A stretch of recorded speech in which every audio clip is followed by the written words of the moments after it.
Welcome back to the deep dive. Today, our mission is pretty laser focused. We're looking at a piece of tech that's making some big promises. Big promises, yeah. The AIDA Imaging PTZ4K-NDI-X12W camera. The sources are calling this the start of a true 4K workflow for entry-level studios. And it really has to be, right? I mean, for anyone running a smaller studio, maybe a house of worship, 4K is just felt out of reach. Too expensive, too complicated. Exactly. So this deep dive is really about seeing if this camera delivers the goods without, breaking the bank. Okay, so let's jump right in. The headline feature has to be the resolution. We're talking 4K, so 2160p at up to 60 frames per second. 4K 60p, that is a massive amount of data. It is. So what's the engine under the hood that's pushing that kind of performance? Well, it's all down to the sensor and the optics. They've put a pretty serious 11.8-inch progressive CMOS sensor in there. And it's a SONY sensor I saw. It is a 4K SONY chip. And what's fascinating is that it's not super demanding on your lighting. It can work in conditions down to just 0.1 lux. Wow, so you don't need a perfectly lit broadcast studio to get a good image. Not at all. It's built for the real world. And what about the reach? I mean, visually, how far can we get in on the action? You've got a 12x optical zoom, which is pretty solid. But the key here is that when you're zoomed all the way out, you still get a really wide 80.5-degree field of view. So it can capture the whole stage or punch in on a single speaker. Exactly. It's versatile. All right, so you've got the image. The next hurdle in any live setup is always connectivity.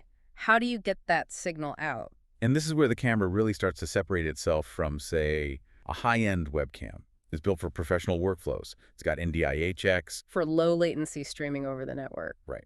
And you can output 4K 60p over that NDI feed and over HDMI simultaneously. At the same time. At the same time. Or, if you're not in an ADI world, you can do HDMI and a standard IP stream like SRT or RTMP to go straight to YouTube. And what about a direct connection to a computer? Yep. You can also run HDMI and USB 3.0 at the same time.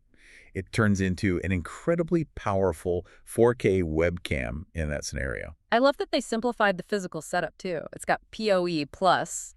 Power over Ethernet. That is a lifesaver. One cable for power, control, and your video feed makes mounting it on a ceiling or a truss so much easier. It really does.